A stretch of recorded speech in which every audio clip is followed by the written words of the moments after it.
$35 million. That's what it cost to build Texas Stadium in Irving, Texas in 1971.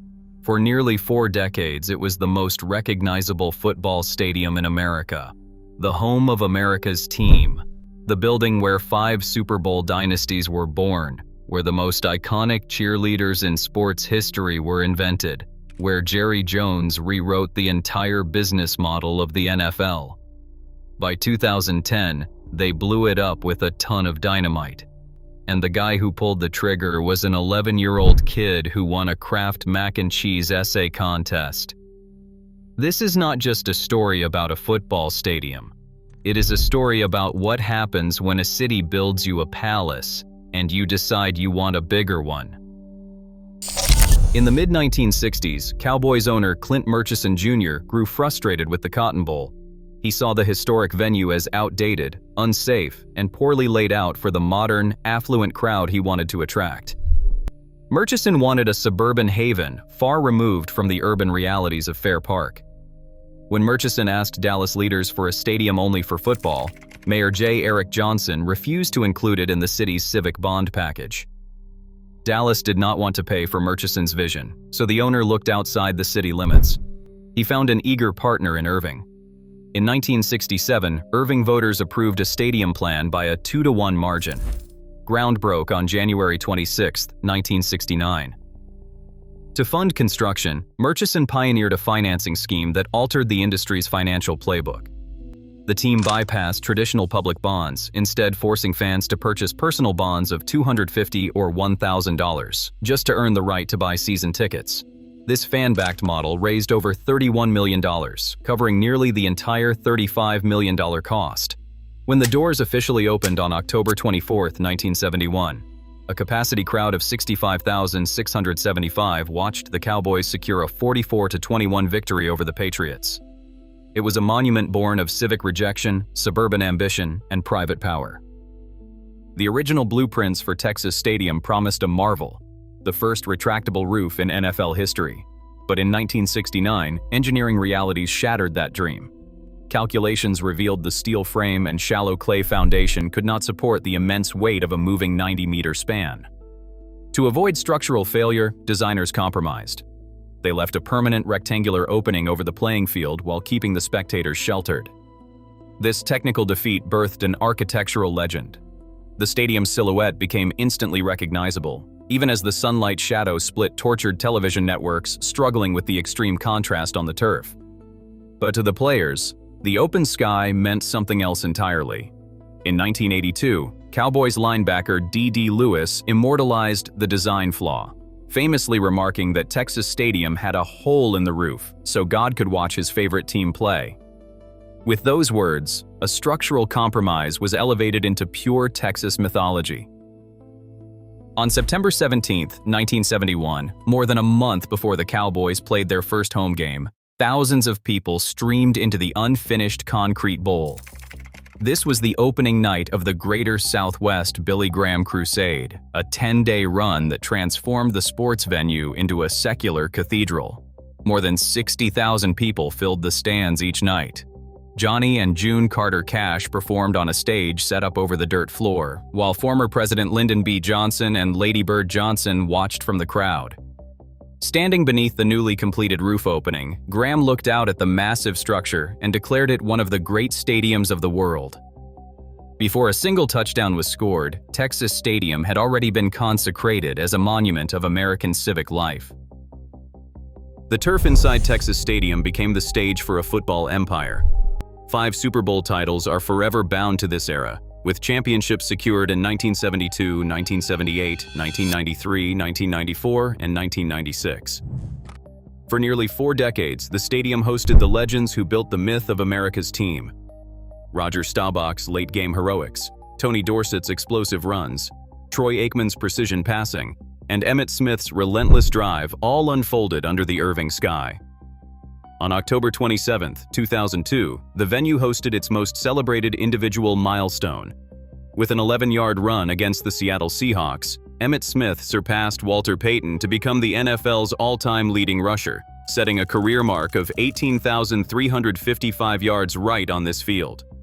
Beyond Sunday afternoons, the stadium became woven into the fabric of American culture. The annual Thanksgiving broadcast turned the venue into a holiday ritual for millions of families across the country.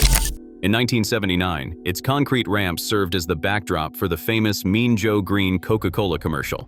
From 1978 to 1991, the aerial view of the stadium's open roof silhouette greeted viewers every week during the opening credits of the television hit Dallas. Hollywood took notice too, with director Oliver Stone taking over the field in 1999 to film key action sequences for his football drama, Any Given Sunday.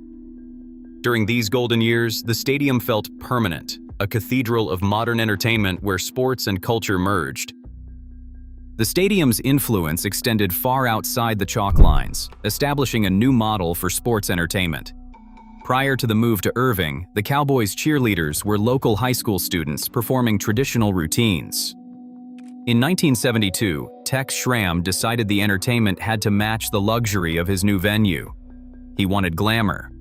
He brought in New York choreographer Texie Waterman, but when Schramm refused to pay her, cheer director Dee Brock split her own $600 salary to keep Waterman on board.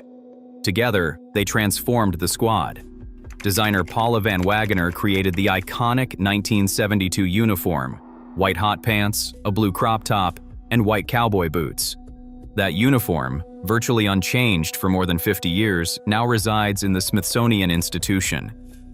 What started in the Irving Heat became a global marketing empire, creating a highly profitable sports entertainment template that franchises across the NFL immediately began to copy. In September 1993, this commercial power exploded beyond football when Garth Brooks sold out 3 consecutive nights at the stadium. More than 200,000 fans packed the stands, setting a record for the highest attendance at a single artist country music event. The defining image of those nights was Brooks himself, strapped into a custom wire rig called Garth Bars, suspended from the 200-foot ceiling, flying directly over a roaring crowd. But the venue's reach extended far beyond country music. On any given weekend, the turf made way for monster trucks, motocross, professional wrestling, high school state championships, and local graduations. At its peak, the building was a versatile civic cathedral, capable of transforming to host whatever massive spectacle the culture demanded. It was a permanent coliseum where Texas did everything on a grand scale, proving that this suburban palace was worth far more than just the games played on its field. In the mid-1990s, Texas Stadium became a financial weapon. Before 1995, the National Football League operated as a shared cartel. Through NFL properties, the league pooled all national sponsorship and merchandising revenue, dividing the profits equally among all franchises. A dollar earned in Dallas was split with rivals in Green Bay and Cincinnati. Jerry Jones rejected this system. He owned the team, but he also controlled the Texas Stadium Corporation, a separate business entity that managed the physical facility. In 1995, Jones used this corporate loophole to stage a rebellion. He bypassed NFL properties entirely, signing massive, independent stadium deals with Nike, Pepsi, and American Express. To maximize the disruption, Jones announced the Nike deal live on the sideline during a Monday Night Football broadcast. NFL's response was swift. The league filed a $300 million lawsuit against Jones for violating trademark rules. Jones immediately countersued for $750 million. Alleging antitrust violations and claiming a stadium owner's right to control his own local advertising. The high-stakes legal battle lasted 15 months. Ultimately, both sides settled. The lawsuits were dropped, and Jones kept his corporate deals. The agreement gave every NFL team the right to pursue its own local stadium sponsorships. This single legal victory transformed the economics of professional sports. In 1995, the average NFL franchise was valued at $160 million.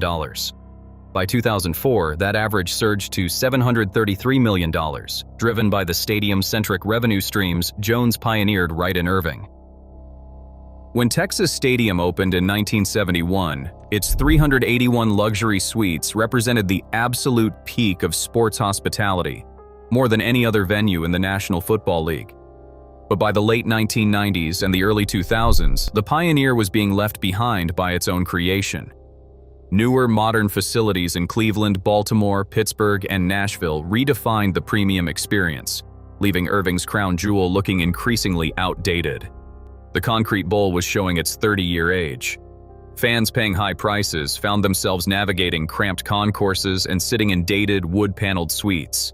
Down on the field-side seats, spectators baked in the brutal, unrelenting Texas summer heat, completely unprotected by the famous roof. Jerry Jones saw the writing on the wall. In 1994, he proposed a massive expansion plan to add 40,000 seats and finally install a retractable roof to keep fans cool. But municipal negotiations stalled, and the ambitious designs went nowhere. The stadium that had birthed the modern sports business model was now trapped in the past, an aging relic rapidly losing ground to the very empire it helped construct. Jerry Jones spent nearly a decade playing Irving, Dallas, and Arlington against one another in a high-stakes municipal bidding war. In April 2004, Jones targeted Dallas with a proposal to build a $650 million stadium at Fair Park, demanding $425 million in public money. Dallas Mayor Laura Miller flatly rejected the massive financial demand, telling the owner, "You're crazy." Shut out of Dallas, Jones pivoted within weeks. By July 2004, he had opened negotiations with the nearby suburb of Arlington. To win over skeptical residents, Jones poured $5 million of his own money into an aggressive local political campaign designed to pass an Arlington sales tax hike. The private spending blitz worked. In November, local voters approved the tax increase by a 55 to 45% margin. Under the approved deal, Arlington committed $325 million in bonds, while the NFL added a $150 million loan.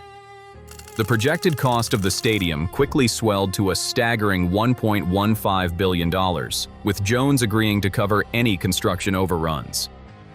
The deal sealed the fate of the old venue. Irving, the suburb that had built, owned, and maintained the home of the Dallas Cowboys for 38 years, was completely cut out of the negotiations. After nearly 4 decades of civic pride and loyalty, the city of Irving was left with nothing but an aging concrete bowl and an empty parking lot. On December 20th, 2008, the Dallas Cowboys played their final game under the Irving sky, losing 33-24 to the Baltimore Ravens. The loss was a quiet, unceremonious end to 38 years of football history. Yet, as the lights dimmed for the last time, Alicia Landry, the wife of legendary coach Tom Landry, offered a dignified send-off, reflecting that no matter what happened next, the stadium would never be tarnished or dishonored. But the sentimental farewell quickly gave way to a cold liquidation. Workers dismantled the interior, auctioning off the seats, the scoreboard, and the locker room equipment to collectors searching for a piece of the dynasty. The physical building remained, but its life was gone. Left behind was an empty concrete shell. The city of Irving, once the proud host of America's team, was now left with an aging landmark, no tenant, and the mounting daily costs of maintaining a massive, vacant property. Irving realized the land under Texas Stadium was worth far more than the empty concrete bowl itself. To rid itself of the mounting maintenance costs, the city signed a $6 million demolition contract. The final indignity of this civic cathedral came from a corporate sponsor. Kraft Foods paid $75,000 to sponsor the implosion as a corporate marketing stunt for macaroni and cheese, donating another $75,000 in food. They ran a national kids essay contest, selecting 11-year-old Casey Rogers to push the detonator. At 7:07 in the morning on April 11, 2010, Rogers turned the key. Inside the structure, engineers had packed 1,900 pounds of explosives into 3,100 drilled holes. Before a crowd of 20,000 spectators, with ESPN's Chris Berman emceeing the broadcast, the stadium collapsed into a massive cloud of dust in just 38 seconds. When the dust cleared, 3 concrete pillars remained standing, prompting the mayor to joke that Irving now had its own Stonehenge. 95% of the concrete and steel was recycled into surrounding highway projects, leaving only a flat, silent field of dirt where an empire once stood. The Texas Department of Transportation paid Irving $15.4 million to use the 80-acre footprint as a highway staging area. The former home of America's team became a parking lot for bulldozers.